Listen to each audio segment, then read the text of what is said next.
ela surgiu em 2008, final de 2007, 2008, né? Daí a gente fez uma leitura dramática lá na Faculdade Paulista, que a Ana dirigiu, no caso, né? Ela fez a direção. Eu fiquei só como corretor de texto mesmo, né? Terminou esse processo, teve um interesse muito grande da plateia pela peça, pelo espetáculo. Aí a gente fala que foi o início do grupo, né? Em 2008, que daí juntou eu, a Ana, o Aldo, o pessoalzinho para montar esse espetáculo. Quem é você? Hein? Quem é você? Sempre querendo me corrigir. Já sei! É um moralistazinho de quinta. A ideia do projeto era uma vontade pessoal nossa de trazer o teatro mais para o subúrbio, né? Para a zona marginal de São Paulo, para descentralizar um pouquinho da arte, daquela coisa de ficar só no centro, o pessoal ir para o centro. Entanto que a gente pegou gente aí que a maioria das pessoas que vem aqui nunca foram num teatro. A gente tinha a ideia de fazer um teatro diferente, né? Fazer um teatro mais com imagens, né? Você pode ver que a peça é toda feita com imagens, com corpo, sair do teatrão, sair daquela coisa de naturalismo, realismo, sabe? Fizemos por edital, foi um edital de incentivo a iniciativas culturais do Ministério da Cultura, que visava justamente essa ideologia, um trabalho de cunho social, né? Trazer a arte para que as pessoas possam usufruir de uma forma mais fácil, mais acessível, não especificamente teatro, né? Teatro foi um projeto que a gente desenvolveu. A gente entrou no projeto Vai, nós a gente traz o teatro às periferias de São Paulo, onde as pessoas não têm um acesso. Mas mesmo assim, é muito difícil, né? O público vir.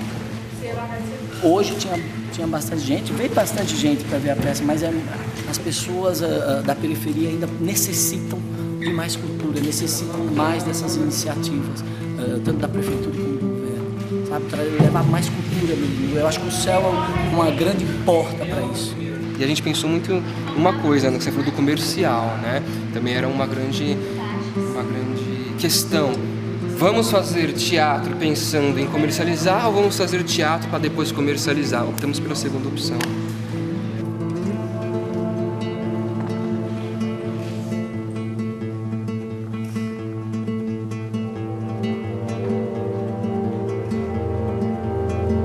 Parece que eu entrei em transe, como efeito alucinógeno. Quando eu voltei, eu não tinha mais nome. Olhei para os lados e estava só. Eu acho importante que a gente optou por uma estética única no momento no Brasil, né? Na verdade, não foi uma opção obrigatória. A gente trabalha muito, o grupo trabalha muito através de um processo, né? A gente não traz uma coisa pronta e daí tenta executar aquilo. Alguns grupos fazem isso, trazem coisas prontas, colocam lá e vão ver se dá certo ou não, como uma fórmula química mesmo, né? Para ver se dá certo. A gente foi construindo as etapas, tinha uma vaga ideia, fizemos umas pesquisas sobre teatro japonês, teatro nu, teatro biométrico, teatro físico, juntamos outros profissionais, um fisioterapeuta trabalhou com a gente para a gente fazer esse estudo de corpo, ficamos um ano nesse processo.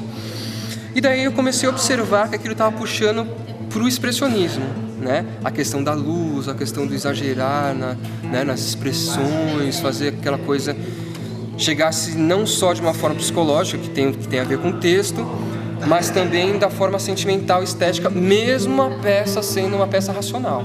Eu não acredito em você! Para! Chega de usar suas dificuldades como desculpa! E a gente queria comunicar as pessoas de uma forma universal, não só através de palavras e tudo mais. A gente queria que se um polonês visse a peça, ele entendesse o que a gente estava falando. Então a maneira que a gente encontrou disso de falar foi com o corpo. Eu sei que as pessoas de repente não vão entender cada coisa que acontece se ela não ouvir, mas a gente quer comunicar muito bem através do corpo, a gente trabalha muito isso. Que a gente faz de uma forma que seja diferente, né? Que o público entenda a arte de uma outra forma.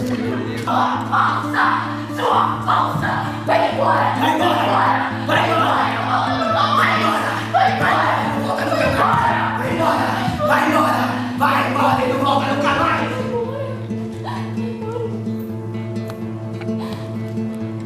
Aí a gente escolheu alguns tipos de personagens específicos, né? Seguimos pelo lado do psicologismo também, algumas coisas. Toma cuidado. E usamos um pouco do teatro no, que é o teatro japonês. Enfim, né? Cada personagem representa um pedaço de um ser. Então, por exemplo, o Carlos é o personagem, o protagonista, que representa todo esse conflito. O você, que representa a consciência.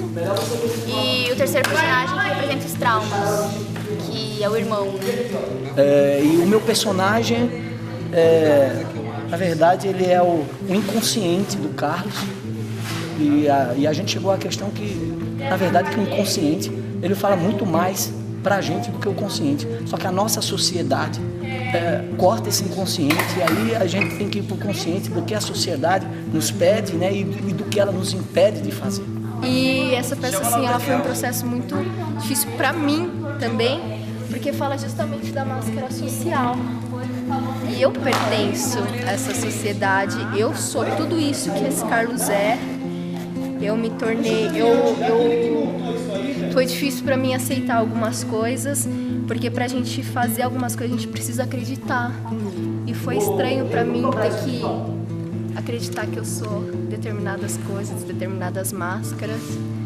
Então foi um desprendimento e foi até como me libertar um pouco do próprio ego. Sim, posso. Do mesmo jeito que você me pede, eu também tenho o direito de dizer não. Sim. Não, eu quero que você me entenda também. Não. Não, você precisa. Não, cara. Não, cara. Eu não vou te ajudar. Eu já falei que não.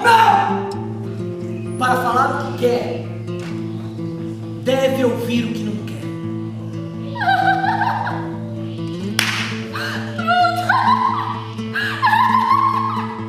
Então a gente buscou esse equilíbrio do racional, emocional, né, o épico com o dramático, e acabou aparecendo uma estética no decorrer do processo que ficou mais em evidência, que foi o expressionismo. Isso eu acho bacana, porque hoje atualmente nós somos o único grupo, né, no Brasil que tem uma peça expressionista. E que comunica, e que é legal, e que as pessoas se divertem, e que dão risada, e que interagem, e que perguntam, né? Que é o nosso grande objetivo. Então acho que isso foi mais uma conquista do grupo. Mostrar que a gente, mesmo trabalhando com estéticas não conhecidas, fora do padrão, que é o realismo, né? Aquilo que aparece sempre na televisão, no cinema. No entanto, que você for ver no cinema, os grandes gênios são aqueles que meio que saíram da estética realista, né? Agora eu entendi o que você estava me explicando. Mas são anos agindo e praticando de uma mesma forma. É difícil começar a praticar outra. Uma peça, ela vai para essa coisa do surrealismo, uma coisa meio fantasmagórica. Então a gente queria dar também para a cenografia esse sentido também, sabe? De ser aqui um sonho pra gente, mas para quem tá vendo isso é real. Isso acontece no dia a dia. Tem alguém, eu pego um ônibus, eu sento no ônibus, mas tem alguém falando coisas que eu tenho que fazer, eu ouço o que o outro está escutando. Bom, eu acho que essa peça, pelo menos o meu intuito como autor, né, era trazer questionamentos. Não dizer se isso é certo, nem dizer que isso é errado, mas gerar uma reflexão. Eu acredito muito que o teatro, a arte em si, é trazer reflexões, trazer perguntas, e assim as pessoas saírem com alguma coisa, né, ao pensar, refletir, mas não dizer isso é certo, isso é errado. Isso também foi um cuidado.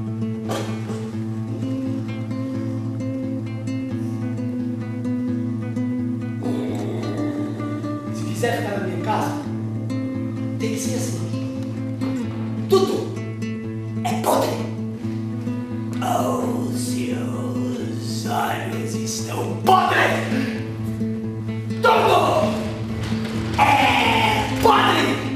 Os seus olhos estão podres. Eu acho que a peça é mais pra gente sair daqui e refletir sobre as nossas ações, sobre a nossa vida, sobre o nosso cotidiano, né? É mais nesse sentido. Agora, de uma certa forma, ela chega a chocar. E daí a gente buscou essa coisa do que, entre aspas, intelectual, né? Deschavamos essa coisa do intelectual para virar o intelectual, transformar no popular. E acho que esse foi o grande triunfo, que deu certo, tá dando certo, né? A minha vida e o que é que eu estou fazendo aqui, e o que é que eu faço com o meu próximo. Então a peça chega, ela toca.